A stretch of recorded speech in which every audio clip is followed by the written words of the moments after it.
One of the things that I wanted to get over in this session is that if you do your homework in terms of agency early on, it really does make it easier for you to write a book.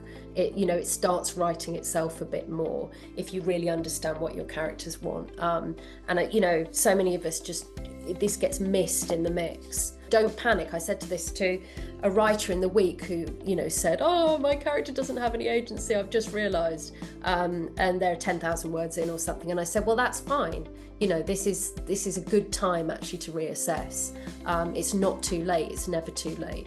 But you'll find that if you really work out what their agency is, what they really want, what they really aren't willing to put up with, actually a lot of things will probably, hopefully, click into place. A lot of times we have a great idea, we have a great situation. We're trying to get that out there and tell a story at the same time. But to start, you need a conflict, you need a problem, you need something that your characters are engaging, they're struggling with, they're fighting with. And that's especially troubling with literary fiction. We could all feed problems to our characters. It pulls that character along. It forces action. You can certainly create a novel where your character sits around, but I personally, when I'm reading a novel, I want to see characters doing things, moving places, going to solve problems.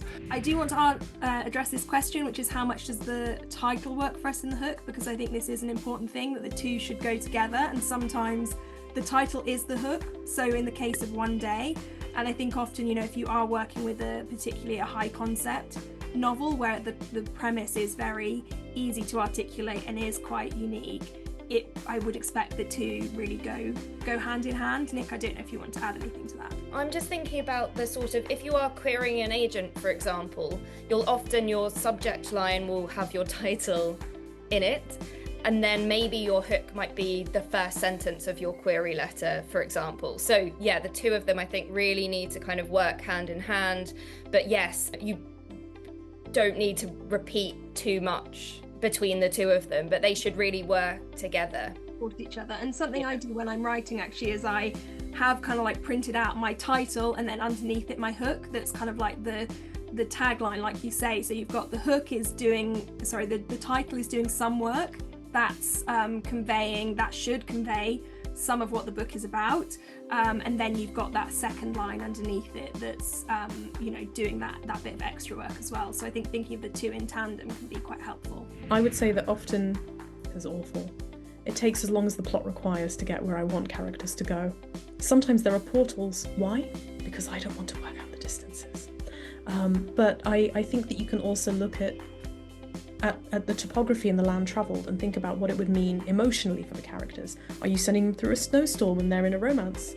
Someone's going to have a hug. I don't know. I think it's worth thinking about the plot relevance sometimes of landscape as well. Sometimes novel writing is lying convincingly, and we look at enough truth to make the lie convincing, and then we just roll from there. Do we ever really see our characters come of age? Does that journey end? Or is there maybe like a sense that they've developed but haven't finished? Like, how do we reckon with that in sort of writing authentic teen characters? It can work in multiple ways. Like, you can definitely have an arc that comes to a firm resolution where your character has learned something tangible, but I think for them to feel three-dimensional, it's great to have sort of subsects where they're maybe not developing quite as quickly. In terms of like seeing a moment where they come of age, we do want to see that in sort of those symbolic or those tests and challenges. But I don't think we ever sort of come away with the feeling of like, that's it, that's done, they're an adult now. It kind of often begins with like the realization that your parents don't have all the answers, and then sort of ends with that realization that you yourself will never have all the answers because no one in life has all the answers. But to feel more secure in yourself, I think, is probably the key area where we see them sort of settle, if not wholly complete that transition. Quiet stories can be just as compelling as high-octane ones, but they need stakes, tension, and purpose. A story where nothing happens can be riveting if what seems like nothing is actually a slow, meaningful shift. If an agent calls your book too quiet, what they really mean is I wasn't engaged, and that's fixable. It might mean sharpening the stakes, amplifying the tension, or making sure your reader is in no doubt about why this story matters. Sometimes all it takes is one extra layer, one unmet need, one unspoken truth to make a quiet story sing. When in doubt, go deeper, not bigger. A quiet book done well isn't a whisper, it's a held breath, a pause before something inevitable. That moment in a conversation when someone hesitates because what they say next might change everything, or at the very least, make things deeply awkward. It's the stillness just before someone finally blurts out what they've been holding in for 200 pages, the weight of a glance between two people who suddenly, unexpectedly, understand each other.